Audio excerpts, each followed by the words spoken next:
What's up, everyone?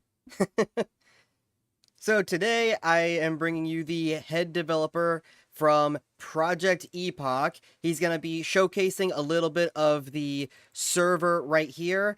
I'm going to be asking him some questions, but we are also going to be taking questions from the chat. I already wrote down a couple that you guys have been asking both in the Discord and on YouTube. So any more that you ask, I'll see if I can get to you and we'll be asking them. Most of the viewer questions will be more toward the end. I'm gonna do some basic questions off the bat. So first things first, would you like to introduce yourself? Hello there. Obviously, I'm known as K-Torts in the community. I'm the founder and head dev. I'm not a big fan of that term, but I'm the main guy on Project Epoch, and I've been essentially actively working on it for about 3 years now, give or take. Okay. Why did you decide to make this server, and what was the thought process behind it? So obviously it starts with a foundation of wanting more from vanilla. We're all fans of the classic game itself, and there's always been a massive amount of room to be able to expand things out. So much missed opportunities that just didn't get covered.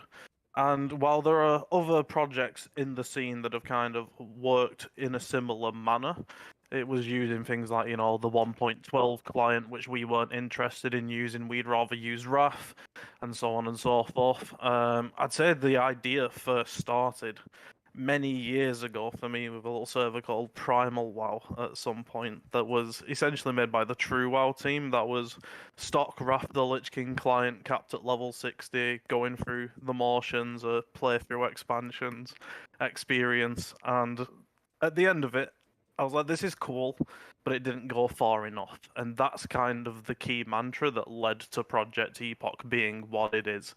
We've all on the team played other servers and went, right, there are better things that could be done here. The quality's okay, but we think we can generally beat it to an extent. That's maybe not the best way to put it, but we just think that if we actually take our time, do a good testing process and so on, we can have a very polished, high quality experience. And that's run throughout the entire thing from the beginning. So on that note, how long have you been in development already? And then after that, what is your rough estimated time that you want to release a server? So, length of development is a little bit blurry.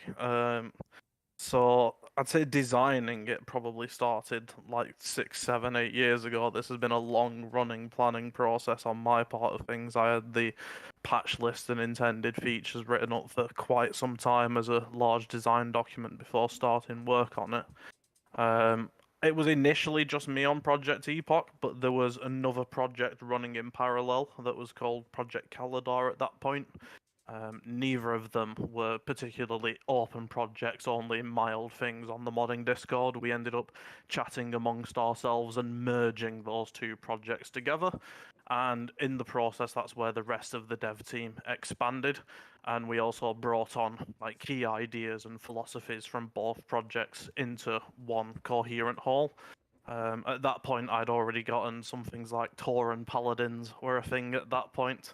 It was a key thing when we merged that they got cut and replaced with undead paladins instead. It was easy for me to be convinced that they're a lot cooler, so that shifted over. Um, as for how long we expect it to actually take to be done, how long is a piece of string is kind of the politician's answer for that one. We want things to be done when it's ready, but we're probably looking at maybe a year until the full release. So we're going to have our upcoming beta that's going to last for a month or so. After that, it'll probably be 3 or 4 months of bug fixes and continued development on max level content. And then from then, we'll have another beta and just decide from there how stable do we think things are? How much of the post launch content have we developed? Do we think it's a good time to launch? And then we'll go from there. But I'd be surprised if people aren't enjoying Winter Veil on the server, at the end of next year. Yeah, just from the like developmental timeline of the server, I was also estimating about a year, like early next year, but that's of course estimations on both parts. Um, so with your server, you're when you first announced yourself, the only real competitor to you was Turtle WoW, but now we're getting a lot more servers coming out that are also vanilla plus servers. What do you plan to make the server stand out the most? So the main thing for us is that we're essentially trying to ensure that at launch we've got as much, if not more, custom content available than, in quotes, the competition has after many years of active development. So we're at 600 quests just for up to 40 level 45. It wouldn't surprise me if we're close to 1,000 by the time it actually launches. That's a large chunk of content to have available at launch. And also, we try to upfront show custom content. That's why we've redesigned the Dead Mines and the Wailing Caverns. We want, like, as soon as possible, someone should be able to see, right, this is the quality that we're actually aiming for, and that we can build stuff from the ground up that's new. It's quite easy to just grab an existing Blizzard location like the Karazhan Crypts, slap in some mobs, slap in some items, and call it a day, but in our opinion, there's generally a reason that that was cut content and wasn't finished, and if you don't make large changes to it, you're just not going to have a fully fledged experience, so that's why we'd rather take the time to remake from scratch. That also applied to things like Onyxia's Lair being expanded to the extra 2 raids, like the very first raid that players will ever step into. It's going to be different off the bat, and that's an important thing to have, not just mechanically, but visually and layout wise. Okay. Yeah, so one of my criticisms of the first beta was that in the starting zones, while I definitely saw custom quests, it didn't feel as custom. You know what I mean? It's like, okay, yeah, there's a quest here and there. There's a raptor in the Valley of Trials mob. You know, there's a couple of raptors. That's all new, but it still feels relatively the same. Now, I know it's still beta 1. As of beta 2, or even after beta 2, do you plan on making the starting zones kind of like that hook that say, we are custom, we have all these new things, so stick around? You know what I mean? Yeah, I mean, we have got that feedback before, and we did take it to heart. We've tried to add some more custom quests to the starting area, like the 1 to 5 experience, and tried to add more visual landmarks. Some of the main ones in that will be in Mulgore and Elwyn Forest to start off with, and we'd like to expand that over time. There's a certain amount of the very densely created areas. The only real way to make it instantly obvious is to have some kind of larger visual overhaul, in my opinion. So it's something we'd like to do, but isn't high on the priority list. It kind of starts to lean into the change for the sake of change argument.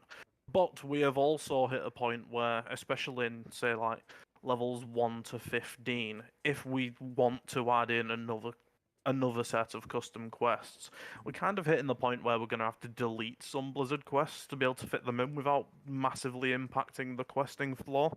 So that might be a path that over time we go down as well, so that it does become more and more obvious that it's custom. I mean, with some quests, I don't think people mind. It really depends on the quest itself. But yeah, I also agree with the not completely overhauling, because that was one of the things I did not like about Revelation WoW. Like, some of the new, like, I guess you could say, edits to the world were kind of cool, but when it came to their Tirisfal and Teldrassil, I absolutely hated it. It was just terrible. But anyway, the next question would be, so we just talked about early game. What about, is there going to be an eventual focus on custom end game, and how would that feel? Yes, so to be honest with you, the part of development we're working on at the moment is just frankly a bit of a grind. You have to get through the 1 to 60 stuff first. In that process, building out some tools and so on that make it considerably quicker for us when we're actually focusing at 60. The bulk of our development priority, essentially from the end of this beta onwards, will be focusing on endgame stuff to begin with. So eventually we'll have our tier 2 come out. We've got our Storm Talent Caverns dungeon that's going to come out. There's a constant cycle of planned content for level 60s. I couldn't say exactly how many tiers we've got planned internally or how far out those plans go, but it's comfortably safe to say that the intent is for every few months, maybe 3-4 months, there's new stuff for level 60s to be doing, be it that's delving into a new dungeon, some new arenas, a new battlegrounds come out, or even in larger cases, a new raid. So, new dungeons, new raids, new battlegrounds. That's all fine and good, but what about more world content, such as more wild events and such? So, kind of a Guild Wars 2 style of event system is something that I'm personally a fan of as a developer. I find them intriguing. We haven't explicitly put anything on the roadmap to say, right, we definitely want to fit something like that in. But we always leave a little bit of a wiggle room, essentially. There's the things that have to be done and the order that they have to get done. But then there's also some time for each developer to just kind of do what they find is most fun, essentially. That's where things like the Hillsprad PvP tower essentially came from. That's where the racial swap initial work came from. Just, is this doable? Would it be fun? Kind of a thing. So I think that will expand more over time. The key goal of essentially any Vanilla Plus, Classic Plus project should be focusing on the world itself and trying to kind of create scenarios that naturally lead players around each other. And I think that's long term something that I'll be interested in going down, but nothing concrete. There is intent for new max level 60 only open world zones on the Ooh. content roadmap. That's something that we think is definitely needed. It's too obvious that that wasn't present in the original Classic. So I can be sure that some effort will go into that, and that might be a chance to experiment with kind of more dynamic events.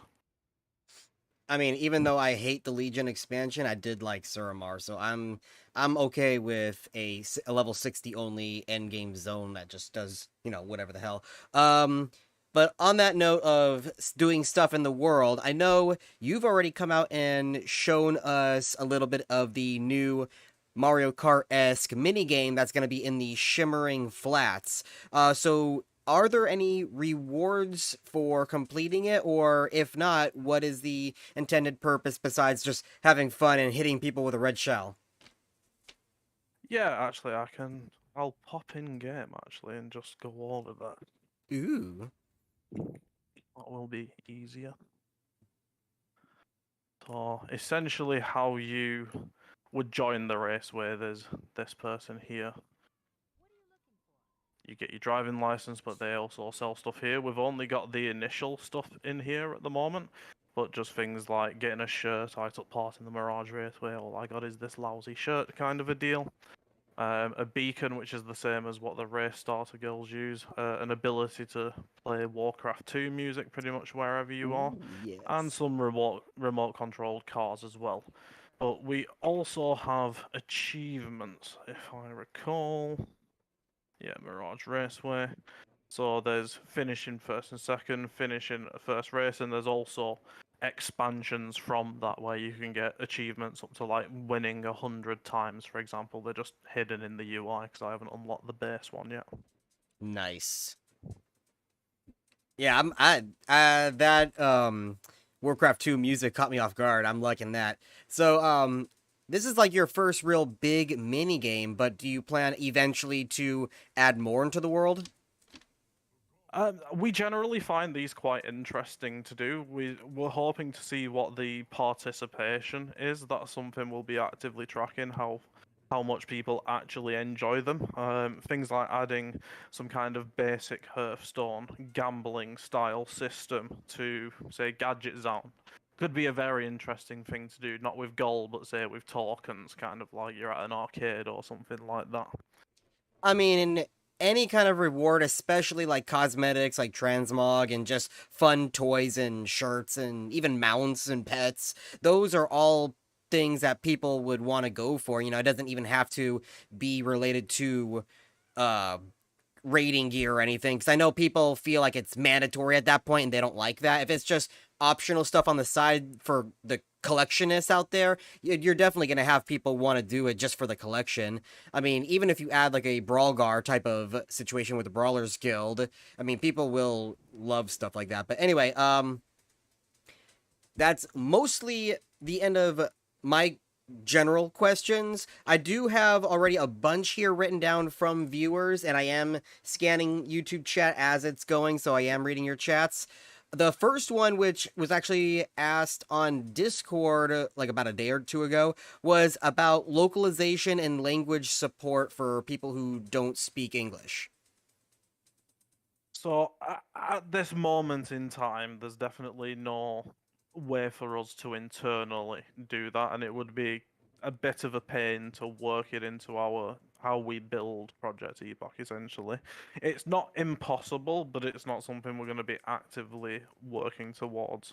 However, 3.3.5 is relatively flexible in as much as it would be technically possible for an add-on to do 99% of the work there, so it is possible for the community to kind of self-manage that to an extent.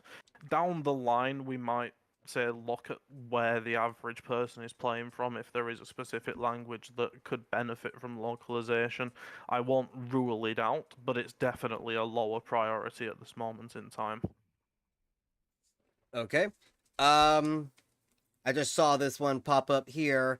What about custom PvP content? So PvP content as a whole is something that we essentially had to scrap. The vanilla ranking system is barbaric and not fit for use. It doesn't really matter what you actually do with it. We've got a more modern PvP system is probably the simplest way of putting it. And the intent is that even though we are a PvE realm, we consider PvP players as full class citizens. So we do intend on having some more arenas thrown in there at the end. There is intent for more battlegrounds. Our Gilligan's Isle battleground that started off as Eye of the Storm, but had quite a drastic rework with its layout and the actual line of sight rules within there, so it feels quite different. That just genuinely feels like you're battling in Stranglethorn. We're enjoying that process so far. So I'd expect that to continue.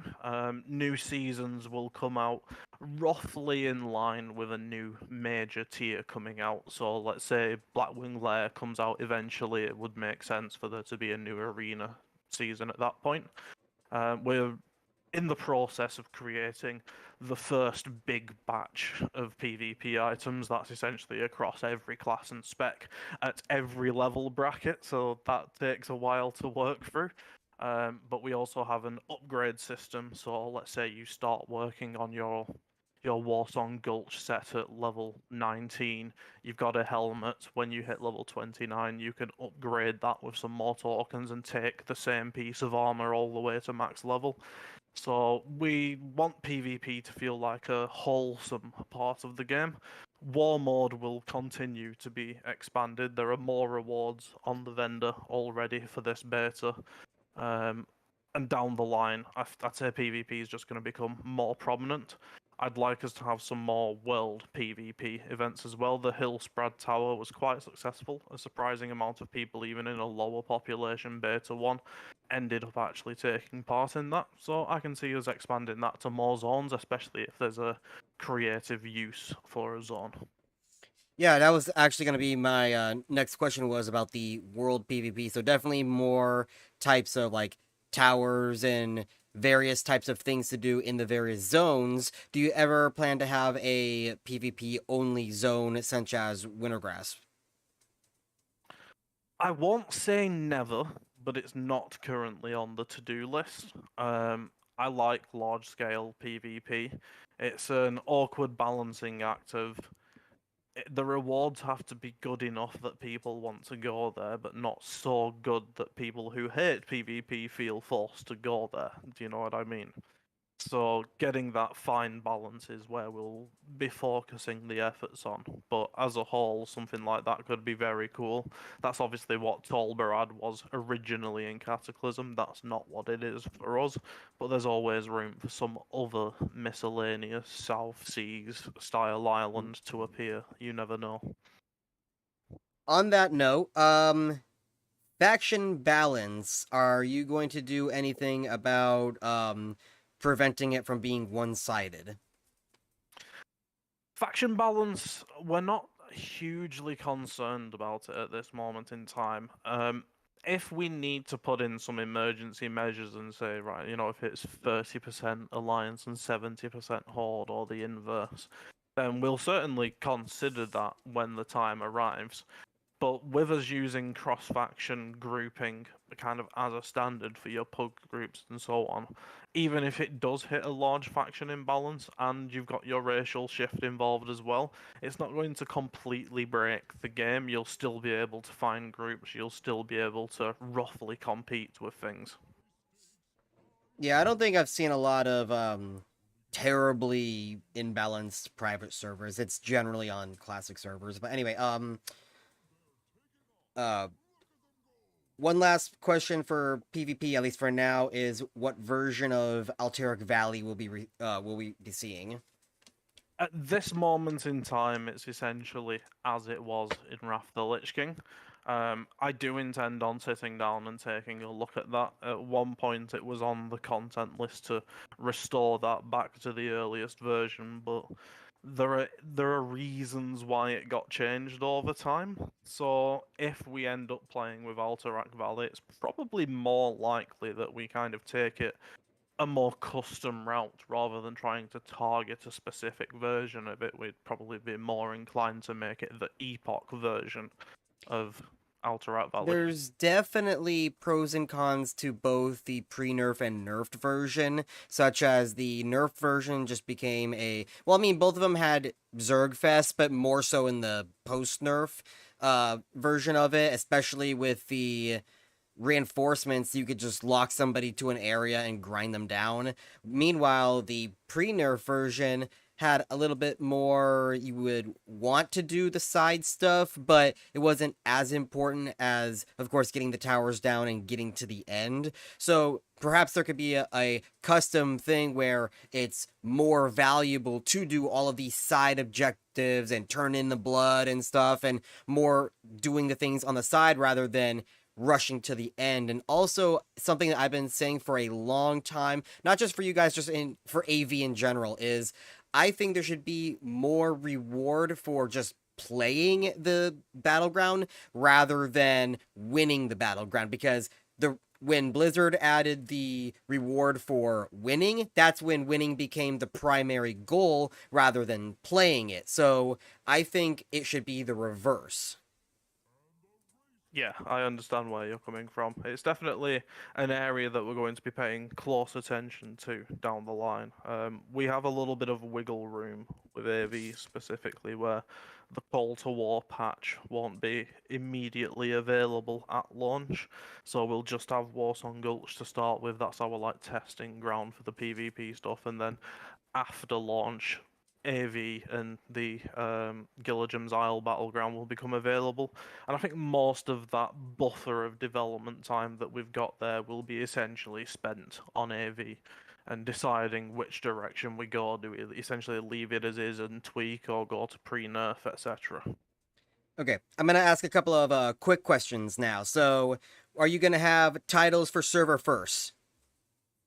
The More than likely not at this moment in Oh. time. There is one in the game because I was experimenting with it at one point that I'll probably end up disabling.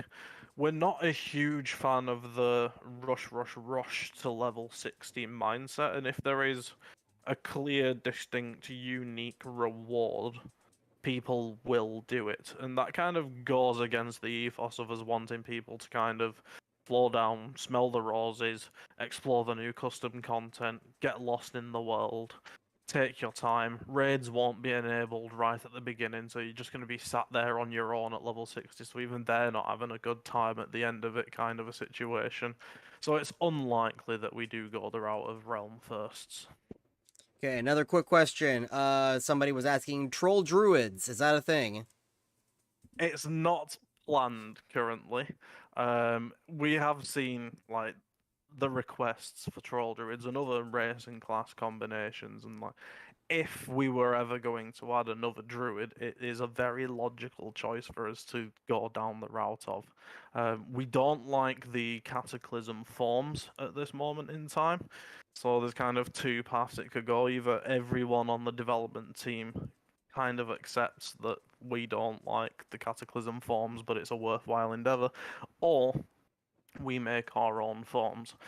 If a time like that does come along where we introduce another wave of new class combinations, it would be probably in line with some other low level questing revamp.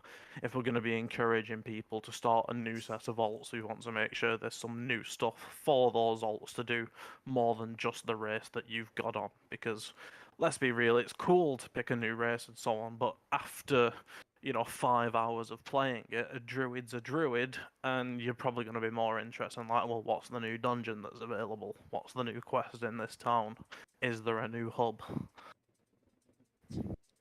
So the person who just asked the question about the slower leveling, I already can answer that. Yes, they have already announced they are going to have a slower leveling option. But anyway, so these two questions I have here, they both kind of go together, but they're at the same time different. So the first one is, what is going to be your rule set with multi-boxing?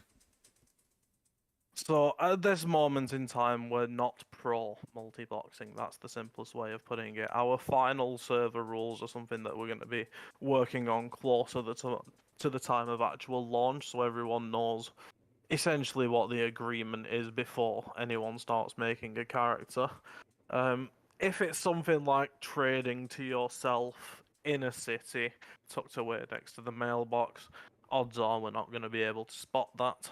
But if it's something like, four shamans rocking through Ungaro and they're all lightning bolting the same guy, that's going to get reported quickly, and we probably would action that.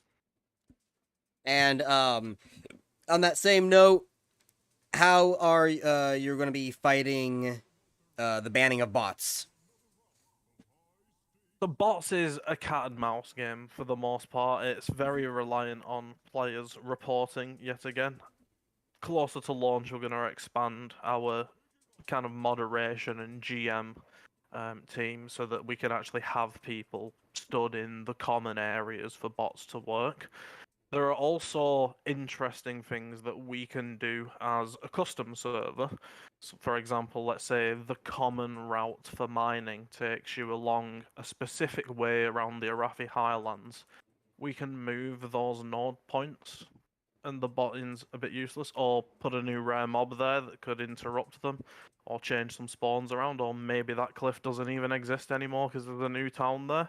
So a lot of botting will kind of get beaten by proxy, but anything that's reported, eventually a human's going to look at it.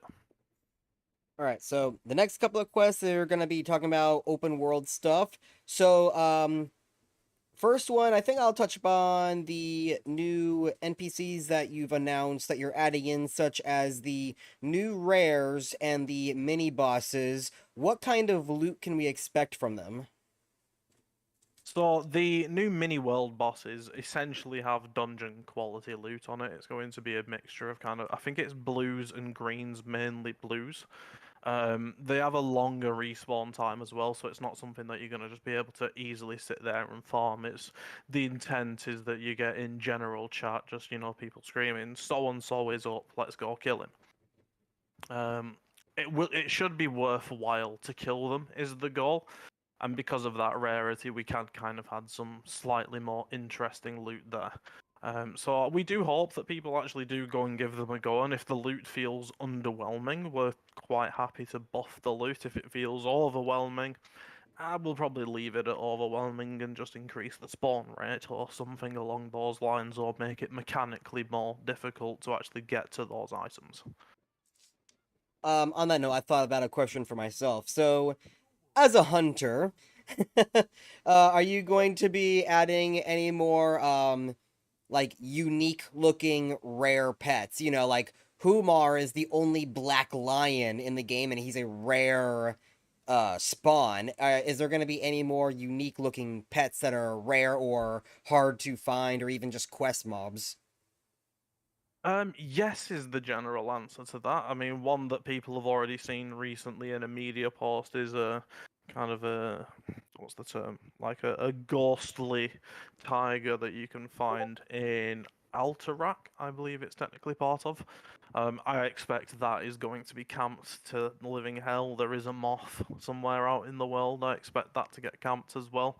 We're certainly not opposed to it so long as it makes sense within a vanilla world.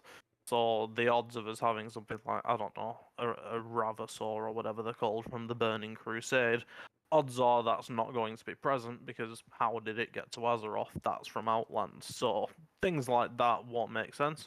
There could be opportunities later down the line to, if there's a really good reason for us to be able to explain the oddity of something, we can get a little bit meta with it. Then something like that could happen, but the general answer is yes. Another question for world content. So we talked about this before the stream, but secrets in the world. I know you've said before, both in Discord and just now with me, that there was at least one secret that no one found in Beta 1. Now, other than that, like, there's going to be a lot more secrets that you're adding. What kind of secrets are we supposed to be looking for? Such as, is it an armor piece we're supposed to be finding, or a rare mount like the Lucid Nightmare from retail? So it's a mixture at this moment in time. The main thing is rares that have awkward conditions to spawn. So I know there was someone very dedicated to tracking down a specific piece of loot in the first beta and sadly never found the actual spawn point of the rare that creates that loot. Hopefully that will get found, but we quite like that there's mystery there. And that potentially with even with adding, say, a few hundred new armor and weapon pieces, even if it's just added to a rare, that's going to be a mystery for a good amount of time, even if we're intending on it being found. So what counts as a secret is flexible. But long term, we do intend on adding more of them. We enjoy puzzles and things like books that drop a quest that has very vague conditions that you've got to look into, or treasure hunts, stuff like that. There's some quests in Beta 2 where you've got to really pay attention to the landmarks around the zone where it's based in to be able to understand where to go. And in general, getting players to actually think and try and expand and ideally have some group play involved there is something we're always going to strive for. So it wouldn't surprise me at all if we end up with some kind of waste of time quest down the line.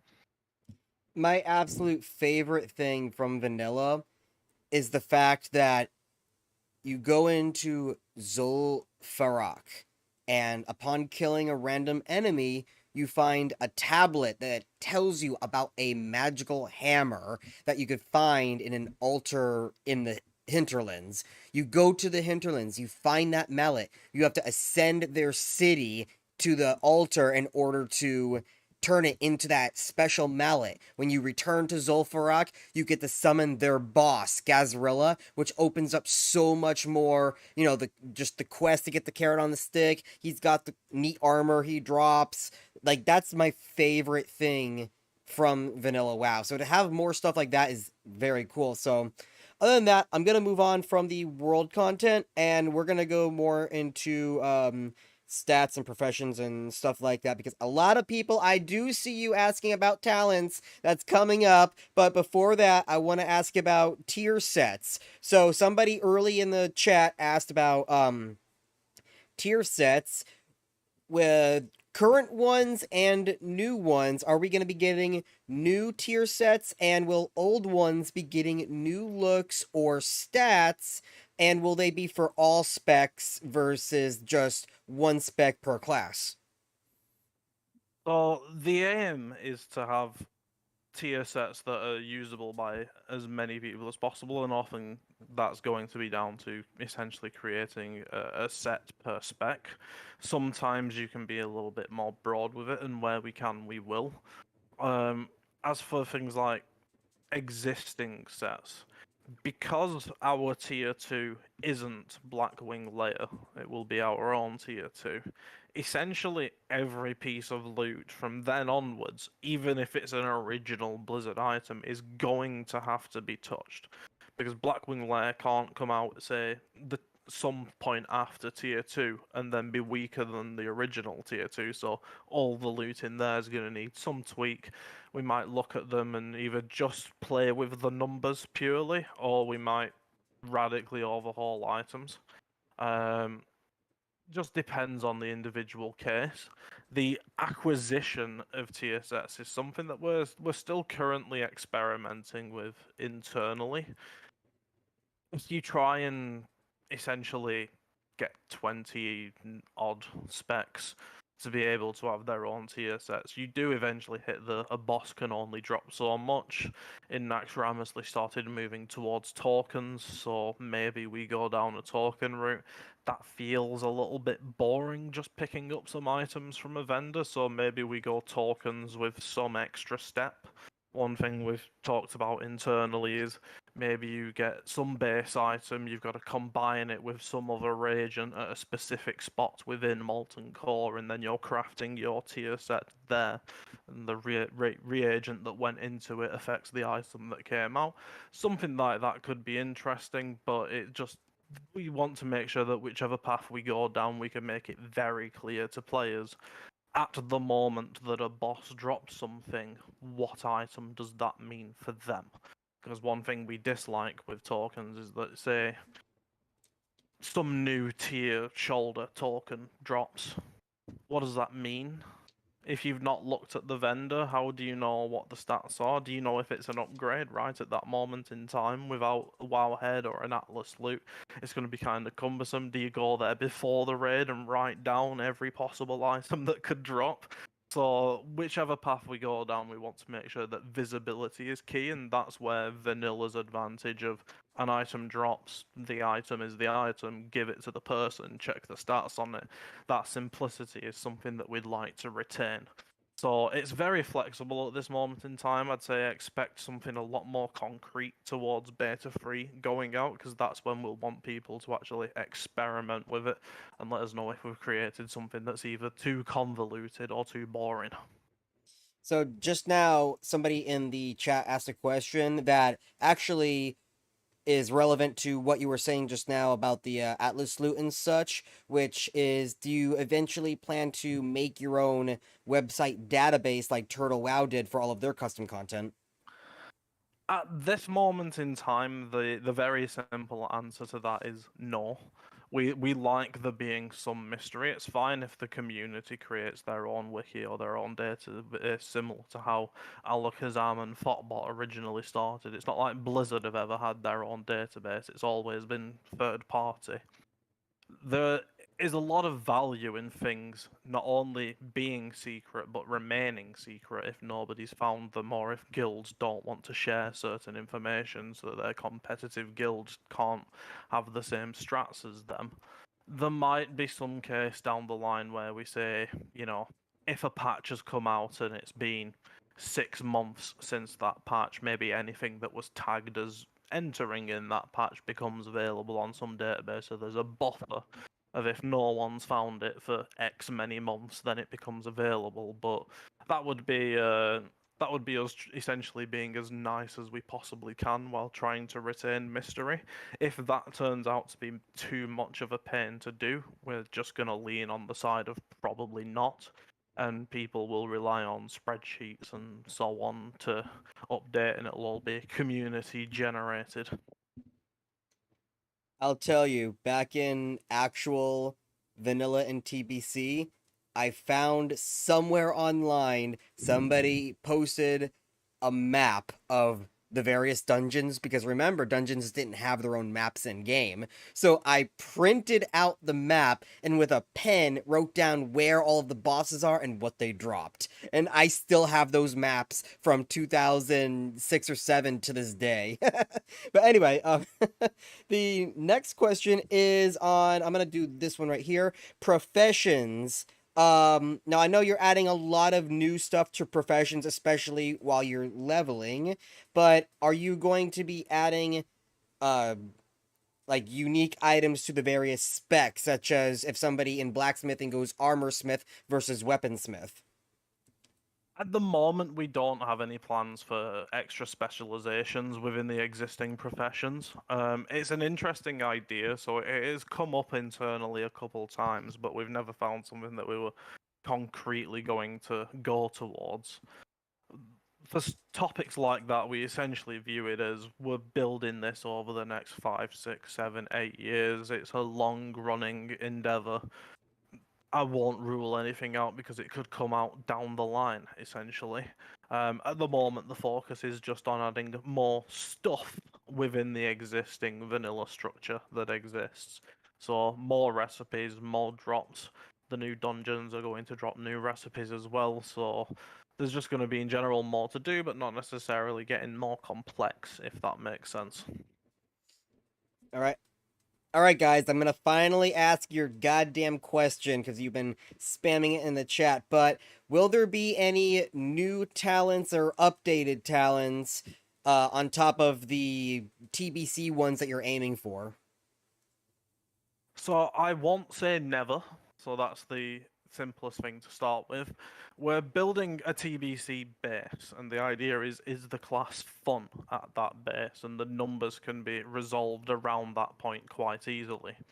Um, we have added a couple minor additions, so things like we let rogues keep being able to use axes and let them keep their rogue specialization whilst they were in there. Um, there'll be a couple additions over time, I don't doubt, as balance happens, but there's no big grand plan to rework things. But is it possible for maybe like one or two newer updated talents? Not a full Yes. overhaul. Okay. Yeah, it's absolutely possible. I to the extent of I won't rule it out. We don't necessarily have any concrete plans, but whether it's before the next beta comes out, as we're doing internal balancing, we might preemptively reshuffle some stuff, or whether it's due to raid testing or when it's actually live, we'll be continuing to update things, and if that does require actual mechanical changes, not just number changes, then we're quite willing to do that. It just has to be an iterative process with the community. It's okay for something to be a little bit weak or a little bit overpowered, so long as they don't stay in that state for 6 months at a time. That's when people get fed up of it. Um, I got somebody else asking in the chat over here. Do you plan on supporting two-handed shamans? So that is a prime example of something that's probably going to require some mechanical work. So at the moment, no, there is no plans to support that. Down the line, you never know, it could happen. What about tanking shamans?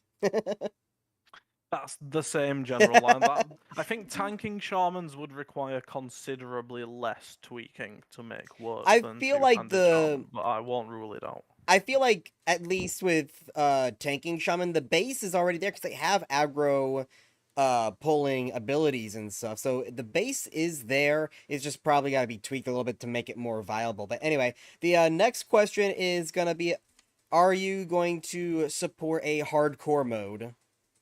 So we have our Soul of Iron.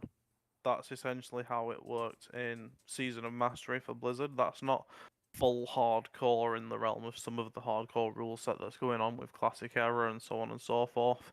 We don't like the restriction of party grouping, essentially.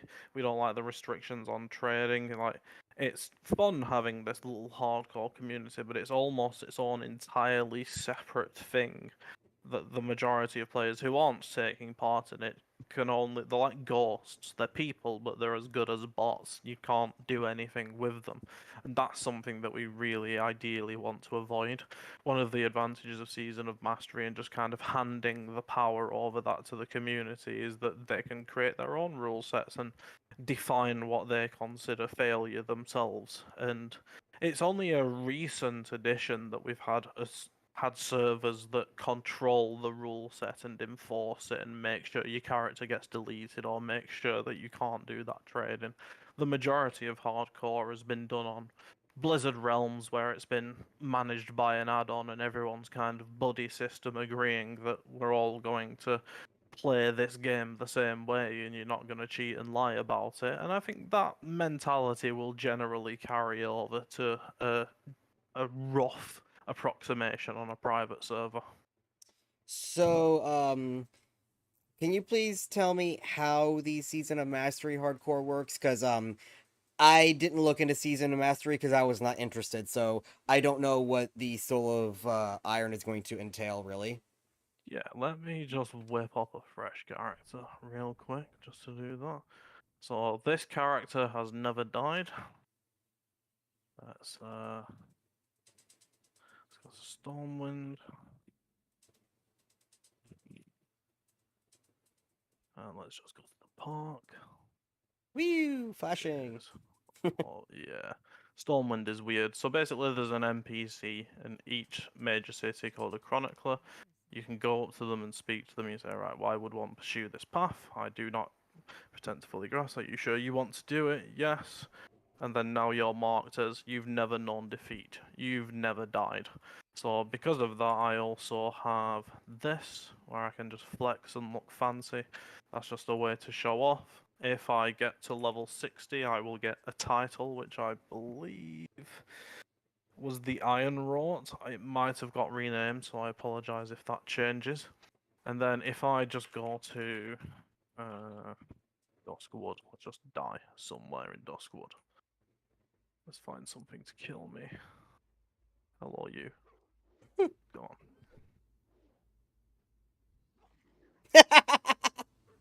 Oh, there we go. So, my soul has exited there. I've now got a tarnished soul. I've officially died. If I just respawn, I've essentially got a minor stats debuff. And if I wanted to continue with this character, I'd have to go back to Stormwind, go back to the person who starts it all, and then essentially say, right, I have failed. What do my storage? Relieve me of this burden. That buffer's gone. This character is now just a normal character. You can continue playing it. So, what happens if you hit level 60 with a tarnished soul? So if you hit levels, you're just marked as failed. I think there's like a 10% stats negative just for us to encourage people to come back to the city and actually get rid of it. Well, I feel like people would take that as a challenge themselves because it's nerfing them and making the game harder. Quite possibly, yeah, that could end up becoming its own weird meta challenge. But the intent is that to make hardcore a little bit more accessible, and for those who very strongly feel that your character should be deleted when you die, well, they're just gonna log out. They're just gonna delete the character themselves. They're gonna make a new one, and they're gonna get cracking again, straight back from Northshire, because that's exactly what that kind of person does. Okay, so now is a good time. You said you wanted to show us the outside of the dungeon, the Stone Talon dungeon, Yeah, I can because show you that. I've got two PVE related questions, and so far this is my last two questions, unless somebody else comes up with a new good question. But I think the first one on the topic of custom dungeons and overhauling dungeons, how long does it take to overhaul or make a new dungeon from scratch?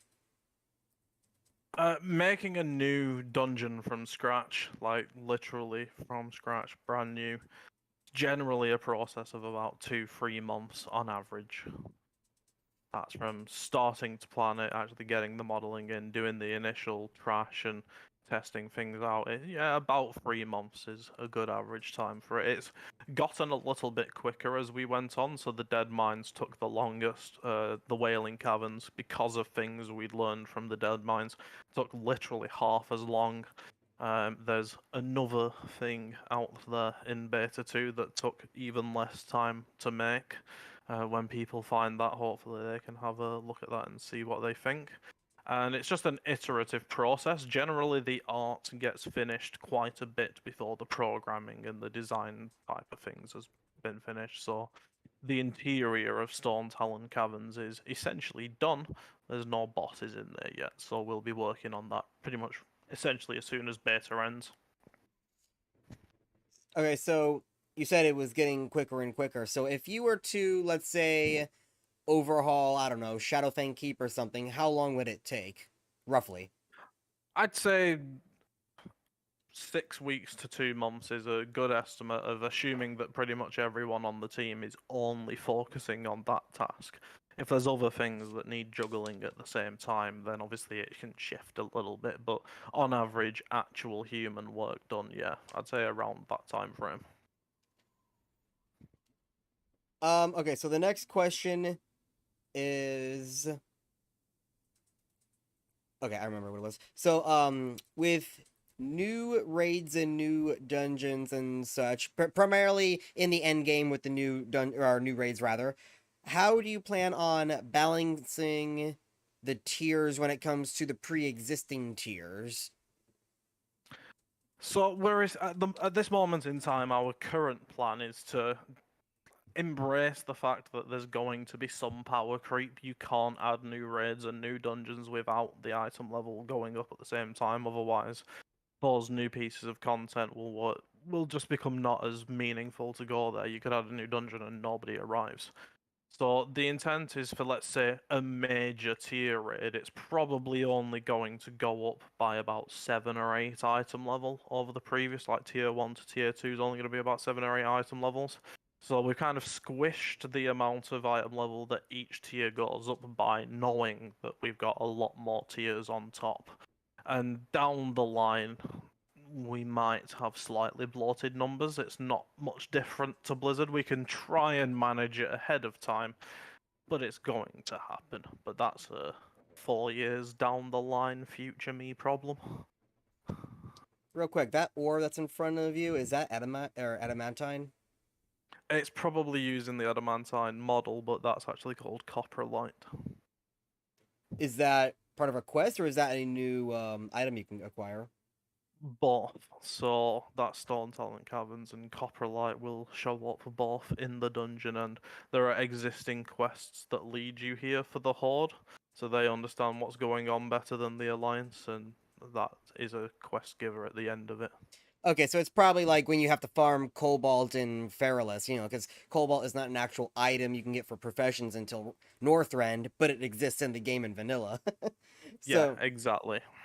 okay, I did get a couple more questions here from viewers. How long do you want to keep going? I'm quite happy to go on for a little bit longer. I thought I'd give you a wander in there. Because I know in Beta 1 people did find the Stone Talon Caverns entrance very intentionally, but it was closed off. People are going to find in Beta 2 that it's no longer closed off, so I thought I'd make that a little exclusive. Walk in there and just have a look around, and that will answer some questions about the first post-launch update, which is this dungeon, our Diamond replacement. Okay, so on the topic of, again, PvE, will you be adding any new stats? Um, Not likely, no, to be honest with you. We've brought expertise into the vanilla world, essentially, rather than having plus weapon skill. I'd say that's about as far as we're going to go. We have added PvP defense stats, but that's specifically for PvP gear. It would surprise me if we added some new ones in PvE. There's already a wealth of stat options and spell effects that there's no shortage of cool item ideas without getting complicated. On that note, are you gonna be making with all of your like RPG mechanics and stuff, are you gonna be having a more what's the way to say this? Are you gonna be focusing a little bit more on elemental damage such as fire, holy, shadow, and the resistances that go with it? Uh, the simple answer is yes. Resistances and kind of the actual per school magic types are an important part of the classic style, so that will continue. Expect certain bosses to have fire immunity or nature immunity, etc., and you to actually have to gather gear to battle certain specific bosses. And I know with your day and night cycle, some offer more damage during the day of one thing while it does something else during the night. So maybe there would be a weapon that gives you more holy damage during the day and more shadow damage at night, which would be pretty nice for priests to have. Yeah, there's definitely more options for that to come up. I can't think of any other specific examples off the top of my head. That was just one I kind of spat out there, but I figured that would have been like a yeah, because of day and night that makes sense. But anyway, with my own little question that's kind of deviating from that is because oh my god, because you have a lot of stuff that rely on the day and night cycle. Do you, of course not for launch, but do you eventually have plans to make systems around the weather? It has been a topic internally where we've contemplated it and kind of roughly spanned out how such a system might work if we had time to implement it. I can't say that there's any like it's not specifically designated to a patch yet. It's probably going to get some playing because we don't want to make it too tedious. We're not trying to make a survival game. It should be cool alterations to your gameplay, not entirely detrimental. But I won't rule it out over the long term, just because I find stuff like that personally interesting. I mean, I would find it really cool if, like, you know, if you're in Daenerys, a sandstorm kind of does something, or if you're. I mean, like, it doesn't have to be, like, completely too negative because that would turn people off, but having fun little, like, things that happen during certain weather effects, during storms and blizzards and stuff, that sounds, you know, kind of cool. For some reason, I cannot remember for the life of me if your server offers this or not, because somebody asked me and I cannot remember, but will your server offer transmog? So at this moment in time, no is the answer to that. It's come up so much that we have had internal discussions about it, and we're not entirely opposed to it. There'd just be a good amount of work needed to reach that point. One of the key things that we want to say, we want to make sure that people have options. So if someone really hates seeing transmogged gear, they should have a way to not see it. If somebody wants to see transmog gear, they should be able to, opt into seeing it. So we're trying to cater to both sides of things, and that does add a little bit of complexity. Yeah, I know there's a lot of pros and cons to transmog, such as you know, you're gonna have the one douchebag be in full tier 3 armor, but make his armor look like they're level 5 items, and then you have the other people that just like the visual progression and it transmog in a way kind of well it's more of an issue in retail that transmog takes away from visual progression because you're already wearing shiny gear at level 10, but in vanilla I don't think that's as much as an issue because all the shiny gear is at endgame. So there is pros and cons to transmog systems, but I do like the idea of possibly making it optional to not see people's transmog or to see people's transmog. Yes, Altered, I will ask your questions. What about furballs? It's definitely not on the roadmap at the moment. And pretty much every time we get asked, I increase the quest counter for a kill furballs quest. Like it must be at like 50 now. you're you're gonna find his account and make it mandatory that he's gotta kill 100 furballs to progress.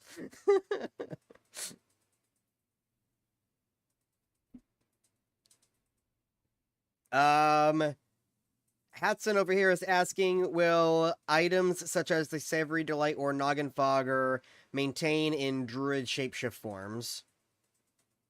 I am not sure off the top of my head. I'd actually have to play with it, to be honest with you. I'm not sure what state it's currently in and whether any work actually needs doing on it.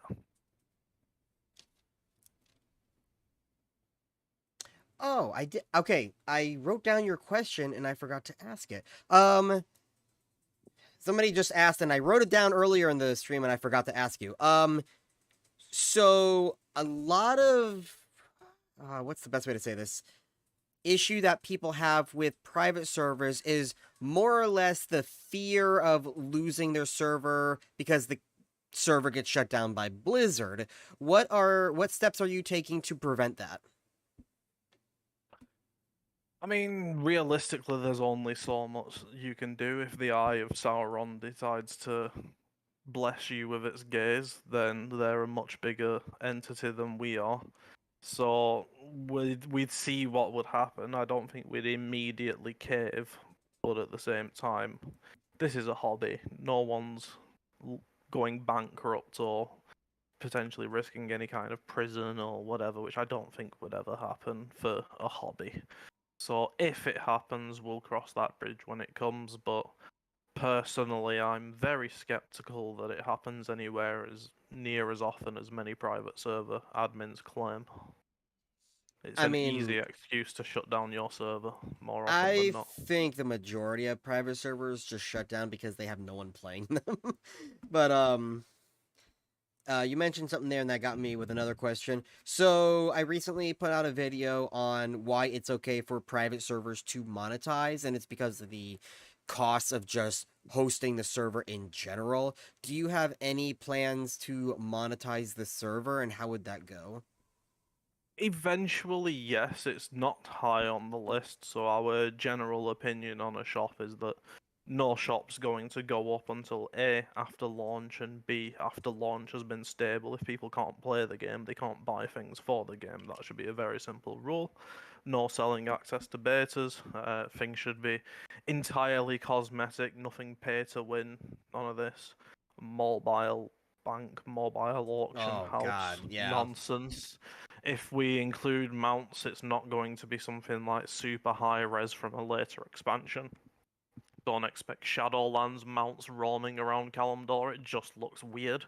So anything that gets added has to fit in with the visual cohesion of Classic that already exists. Even some things that are in Wrath of the Lich King start to get really on the line there, so we're hesitant to pull things from Wrath, so even beyond that is a no. So long term, yes, things will have some kind of monetization pass, but there is no intent on it being a particularly greedy one or pay to win or anything like that. Things like the server's hosting is entirely covered by me. The shop isn't needed to pay the bills. It would only be used to make more content. It would go on commissions for music and voice acting and things like that. So, can you do me a favor? I'm sure I could. Can you make an exception for the Bruce mount? I know your want of a crocodile mount. It's been discussed internally. We did actually try and get a crocodile mount. I did try for you. But yeah, we had difficulties retro porting the mount and then changing the model. Somewhere we have a GIF internally that's an extremely cursed crocodile where the bones had got swapped so its legs are crossing over with Oh every no. walk. It's really horrible looking. So an attempt was made and monsters were made in the process. But it might happen down the line because I do like the idea of a crocodile mount. So we'll see. I'm sorry, that killed me. um, so somebody asked a very good question after I get the tears out of my eyes. Um, there's been a lot of discussion lately in the community, both for retail and private servers, about AI voice acting. Thoughts? It's not something I'm against personally. So I prefer a real voice actor. The voice acting that we already have in game is not AI generated. It's all actual organic stuff. I prefer the human touch. However, I won't rule it out long term.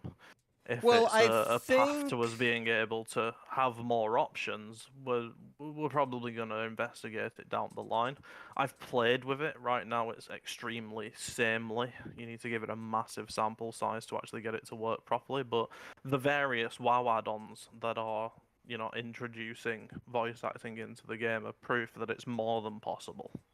well, yeah, I think the biggest draw of the AI oh my god, I'm sorry about that. About the AI voice acting stuff, it's more or less that it's reading the quests to you than you having to read them, especially with that one mod for retail that you can just grab and go with the quest and it'll read it to you as you continue on your way so you don't have to sit there. So I don't think anyone has an objection to real voice actors versus AI. It's more of just the idea of the quests themselves being voiced to you because again it's not on the rare occasion you will get a book and I think the books should stay, you have to read it, but when it's just go up to a guy and ask for a quest, it's them talking to you. So I think those being voice acted is more or less what people want.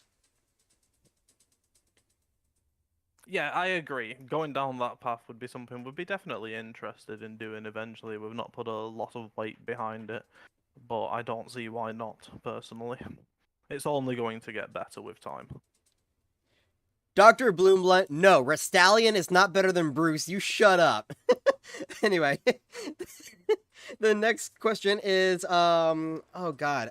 I only wrote down one word and I don't even remember what the question was. That shows my skill. It was something to do with legendaries. Okay, I remember.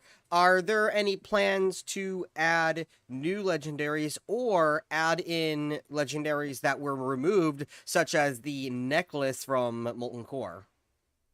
We are absolutely overdue an internal chat about legendaries. We're all fans of them, and it would only be appropriate to fit a new one in somewhere.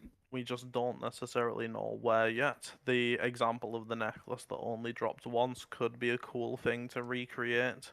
Maybe let that drop only once for us as well. I'd say stay tuned for further notes about that. Legendaries are one of those that they're so impactful that we take each one more seriously than any other item combined, to be honest. Okay, I got two more sub questions that are relevant. So that would be that. What about if there was a one-time dropped item for PvP, but I played a little bit of it's a fan made project called Poke MMO, and on that it's basically all of the original Pokemon games as an MMO, and you can go from all of the different regions and stuff.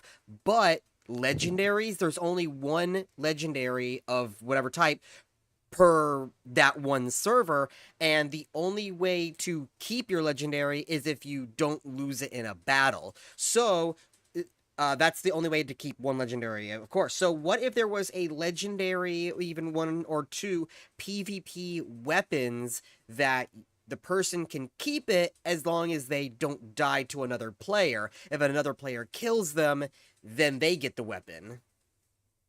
I mean, it's definitely an interesting idea, but that feels like the kind of weapon you'd probably keep for at most a battleground, and then somebody else would have it. I So think you'd never have it for long.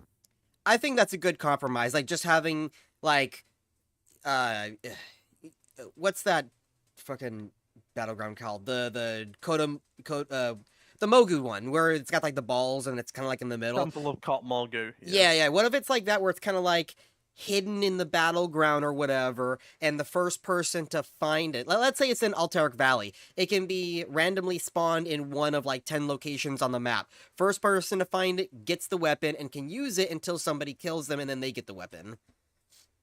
Yeah, within an isolated context like that, that sounds like a very interesting idea. And as we continue to iterate on PvP, I have no issue with wacky ideas like that. At one point recently, we were contemplating a Hunger Games style battleground. That's not gone anywhere, but that's the kind of thing we're internally going, we can get a bit creative with PvP. And then the second question, which is again relevant, is class weapons. So there's already kind of class weapons as you were in vanilla. The one coming to mind is Rockdalar for hunters. I mean, you start off with finding that first item in Molten Core. You have to go to Onyxia's lair to get the second item, or you can grind out those damn blue dragons if you want a chance at that. Then you have to go to the four demons, and it's a whole quest chain involving raids and dungeons and yada yada that you eventually get. It's a purple item, but it's almost like a legend. It's almost like a legendary because of the work put into it. Are there any plans to add more of those type of weapons? I can say that there hasn't been one added yet, but the key word there is yet. We consider things like that are kind of a staple of Classic and the vanilla ideology, so it would be foolish to miss that opportunity. So I can't say where one would come from or for what particular class it could be, but we're certainly not opposed to things like that. It's perfectly reasonable to have items that only one class can utilize. Alter then asked for Devil Sword mounts, and then somebody asked if they could skin furballs. Okay, the next question is, what is gonna be your policy or rules on boosting in dungeons? So boosting as a whole is I doubt that we'd ban for it. If that's coming up, it's an issue with game design and we need to rework dungeons. We've looked at Season of Mastery as an inspiration there, where they did various changes, like I think preventing routing on mobs and Maraudon, and tweaking things like, in the case of gold farming, tweaking things like the Zul'Farrak zombies. At the moment, our intent is get the dungeons working, and then closer to launch, we'll do a pass of essentially anti-boosting mechanics and trying to prevent people from going absolutely crazy with it. We want people to actually enjoy the journey up to 60. There's only so much we can do with open world boosting, like tagging a mob or whatever, but somebody who's literally grinding dungeons with a mage in their party, that's something that we'd like to prevent if we can in some form of automated manner. What form that takes, I'm not quite sure yet. I do think there is a balance to be struck, and I enjoy more the idea of trying to de-incentivize it rather than banning, because as someone who did play original vanilla TBC Wrath, one of the ways I used to make money, or gold rather, back in the day is not asking people for gold, because you didn't have a lot of people, because I was still in the time where people took their time leveling. It was still new, even in TBC days. So people didn't have a lot of gold to spend on boosting, as it were. So what I did was I said, hey, look, all I want is silk cloth, because selling silk cloth or mage weave on the auction house is how I get my gold. So I will run you through Scarlet Monastery. You can have all of the items. All I want is the cloth. And they'll be like, yeah, sure, I could do that, because I can't afford 5 gold to pay somebody else to take me to do all my quests. So there's definitely a line that in some cases helping somebody out, or even offering a service like I did to help people out, is acceptable, but in the manner of which it was done in Classic WoW, where it's just like, I want 1,000 gold and I will run you through Zul'Gurub and AoE everything down so you could level up real quick, and then that leads to like buying real money and all this, like real money for gold and all this bullshit. That's definitely the hard line of no. So I definitely like the de-incentivize, but one of the examples you said was from, I think you said it was from the classic whatever the fuck it's called, that they made it so you cannot root enemies, but that means if you're in a legit 5-man group and you need to CC, well, now they can't do that. So If I recall, there's yeah. some extra rules around it where it's like if you've reapplied a CC, it's like diminishing returns. I can't remember the exact rules, but they did work pretty reasonably well for Season of Mastery, so they're at least a decent starting template that we'll likely iterate from. Okay. Another example was I think it's Blackrock Depths where you can just pickpocket endlessly. If you pickpocket, I think it's like up to 10 enemies, they'll all just start paying attention to the pockets and you'll get a little debuff saying you can't pickpocket for 30 minutes. Like something like that would make sense for gold, but that's the same mentality we'd use for XP boosting as well. Like it shouldn't be a bannable offense, the system should prevent it. On that note of pickpocketing, so, besides the people going into Blackrock Depths and pickpocketing everyone for money, um, are there gonna be any, like, interesting things to do as a rogue? Because a lot of classes have their own utilization, rogues being one of the more interesting ones, as they can pickpocket, they can sneak, they can pick lock. Will there be more activities for rogues to do, for example? On the long term, yes. I mean, they are one of the earlier ones to get a new class quest for an ability. That's Shadow Step, if I recall. I might be misremembering. That's at level 38. The at max level, especially in things like dungeons, we like classes that have some utility, like maybe a rogue can open up a side passage in Tolbarad, just a little jailer's room, and there's a chest in there that only rogues can get to. If you don't have a rogue in the party, then you're kind of a little bit screwed. Stuff like that we think is very flavorful. You can't have it everywhere because part of the flavor is in its rarity, but we would like to continue to add things like that throughout. Okay, so I've pretty much run out of questions here, so I think it's good time to wrap up. Is there any last things you want to show us or talk about before we end the stream? Yeah, I think I've been teasing this Storm Talon entrance for long enough. I should probably wander in. There's people from Beta 1 will remember that this was closed before. It'll just be open and available. So we knew people were going to see this in a couple of weeks.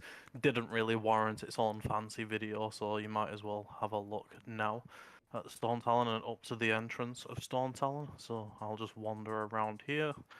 We've got some night elves around the place, dead night elves. That will be very relevant And to the interior. and just to remind everyone, this is going to be an end game dungeon, so these guys are going to be like level 60. Correct, yeah, these are level 60 elites at the moment. So don't be expecting to wander in there during the next beta. Yeah, be fair, I took a while tuning it so that like level 30s don't get instantly one shot round the corner. You've got to make an active effort to get in here at that level. Let me just wander over. Obviously, we're in the depths of Storm Talon at this point. And then over here will probably be the bit where people are most interested. So, obviously, with this, the intent of this dungeon is to replace Dire Maul. Dire Maul is quite a large dungeon and it's split up into multiple wings, so ours is as well. So, there's one wing there that you'll be able to go into and make your way up to the surface of Storm Talon Mountains, right up to the peak where there's things that people have seen from Warcraft 3. And then over in this direction is where there'll be the alternate wing, which is going a little bit down and up, which is looking at more of the Night Elven areas that used to be in Storm Talon and are now kind of underground in this area. So that's something that will be interesting. So it's one dungeon, but it's technically two at the same time. It's two different wings. So something that both Dire and like Stratholme and stuff did is, even though there are different uh entrance portals to the various wings, each wing can interconnect with themselves. So let's say you go into the one that you're facing right there. Is there eventually a path that will lead you into the other wing inside of the dungeon itself? There may be. I'm trying to recall actually. I'm not sure. I think there is, yes, right, really tucked away. It's intended to be kind of a secret more than anything. Will there be other like whether it's this dungeon or another dungeon you have planned in the future, will there be like in also Dire Maul? In Dire Maul, I believe it was East. Eventually, as you kill the imp boss, you get the key that allows you to enter in the side door, basically. So will there be like side doors, back doors? In this particular case, no, there isn't an explicit key like that. But there's definitely going to be room for repeat journeys so that you will have a reason to come back and that you can access some extra avenues there. I won't elaborate too much on that front. I got Tolbarad here. Yes, this is just the exterior of Tolbarad. Let me.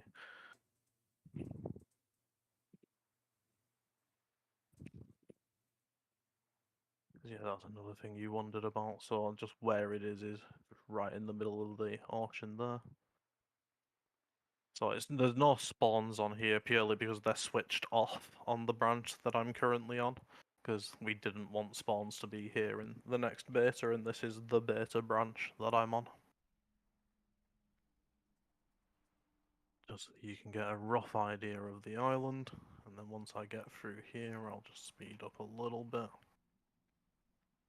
This is essentially the pre-dungeon sections. This will all be level 60 elites. The actual dungeon entrance is there, off in the distance, but we've got this little town and the pirates who are attacking it. The cannons aren't firing on this branch, but yeah, they're attacking the town.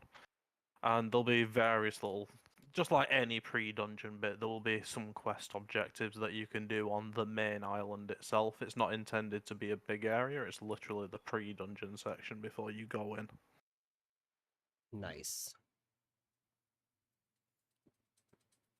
And if there's time, I can probably give you a quick wander inside. Yeah, sure. We could do that to finish up the stream. So that's Barradin Hold within. Just slow down. You switch that off just so things are at a walking pace. So this is the main prison of Tolbarad. So there's no trash, just the tertiary spawns. There'll be some knocked out guards around the place. That's one of the bosses straight off. That's Morumus. He has quite a nice big room all to himself. Are you able to say, in terms of progression, what like tier this would be? So this is just level 60 dungeons or pre-raid base. You know, new items around that level will come from here. There's also this will also be where the Warlock Dreadsteed quest, the level 60 epic quest, because Diamol isn't in. That has to go somewhere else. It will go here in this example, so it has further uses. Okay, so this is intro into level 60 dungeon. Yeah, it's a level 60 dungeon, like rough difficulty along the lines of like Stratholme. So that guy over there is just one of the other bosses. You can see there's some dead guards around the place. That's a warlock that's from the Warcraft RPG. He was brought there from Kazan, if I recall.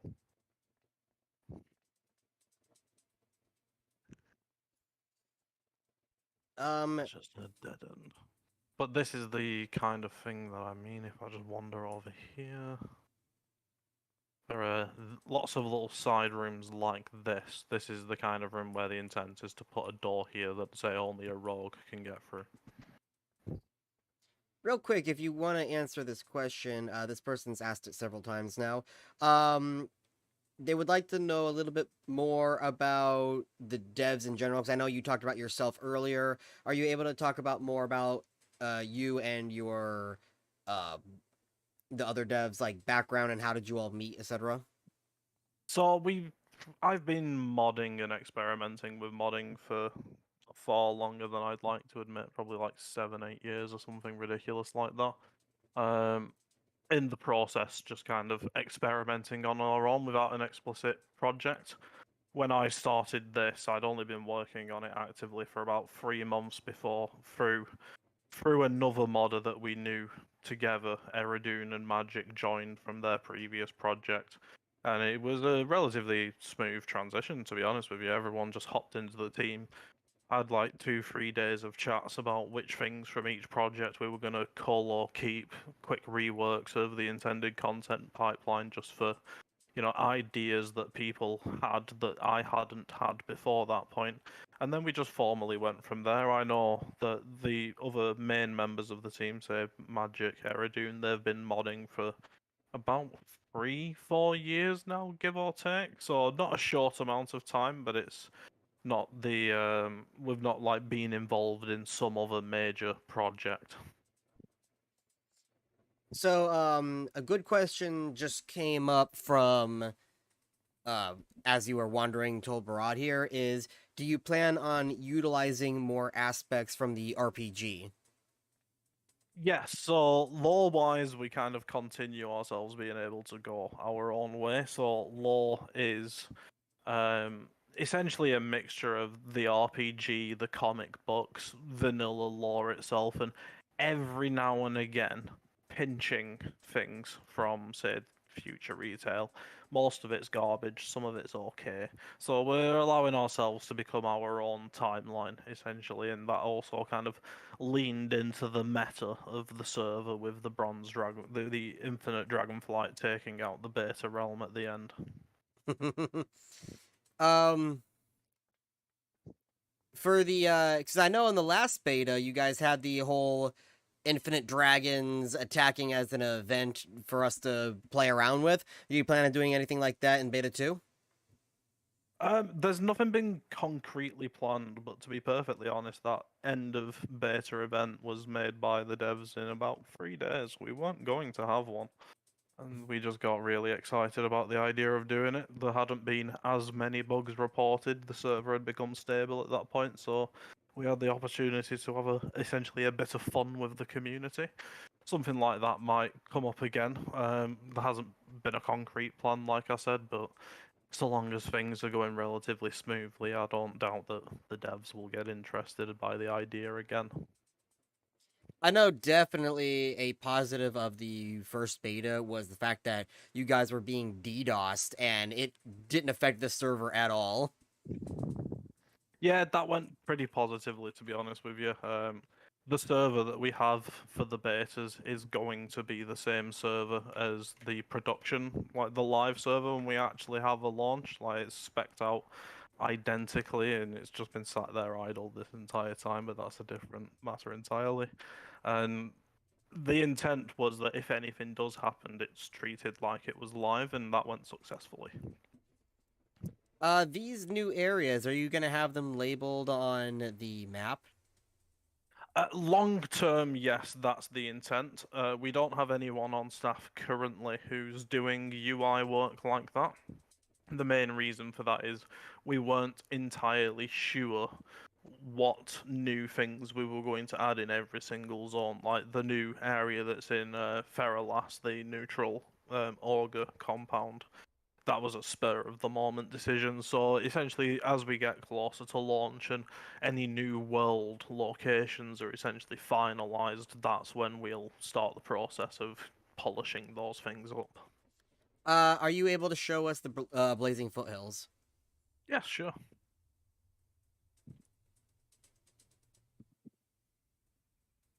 So let me go to the entrance. So relative to Hammerfall, you can see how close it is. So I was pretty much right. Yeah, pretty much, yeah. And it makes sense once you know that there's the dwarven area there, it kind of has to be here. Well, I figured that big mountain range had to be the only area because that's the only area big enough to host an area like a subzone. Yeah, so it's split up into a few areas. You've got the fire elementals up on the plateau here. You've got the griffin flying around that's relevant to alliance quests. Over here is like the water elemental bit, obviously a bit more drenched in. And their leader is over here. Should probably fade in a moment. There we go. That's their leader there. And then up on the cliffs, same principle. It'll fade in when I get a bit closer. The air elementals there because he wants nothing to do with anything that's going on down here. Doesn't care. If we make our way over to the coast, it's a little bit of a secret path down, but this is an alternate route down to where the dwarves are. So this is primarily Alliance focused. The Horde don't really have any content down here. The general story is getting this dwarven family out of the area. And then the general cause for the turmoil around here is the Witherbark, who have set up kind of over to the south. So we've got Witherbark starting to mess with fire elementals through here. Important ones that you might need to kill. They've started taking fire elementals, and then off in the distance is a cave where the leader is hiding. So quests that are relevant to this area, will they be in the normal Arathi Highlands hubs? Yeah, so we have breadcrumb quests from a few places. There's, like, for the Alliance, there's in their main refuge point, there's also a breadcrumb quest that's literally all this water here. There's a book that you can pick it up going right the way down there. So there's quite a lot of paths that all will convey here. And yeah, in Hammerfall, because that's so close, that's an easy option to send people in. But once you're in, the main source of quests is this fire elemental guy up here. He's friendly and he'll, once you're in the area, actually send you out to the rest of the Blazing Hills for anything that's relevant. Okay, so whenever you get the quest to say go to Blazing Hills, he becomes the hub of that area. Correct, yeah, he's basically the hub. And then for things like repairs, I'm pretty sure I saw him a moment ago. It was a wandering ogre. Yeah, he's the There he is. Yeah, that's this kobold. He's Oh, called okay. Scrag. That's your repair vendor. He only sells important things, shinies. So he sells things like gold teeth and empty seashells and pet rocks and things like that. And he has a small chance to get elemental earth and elemental air. So he mostly sells really crap things, but he occasionally has some elemental air or some elemental earth, so he's valued as well. But he has a consistent path through the zone, so essentially when you need to repair, you just follow his route and you'll find him along the way.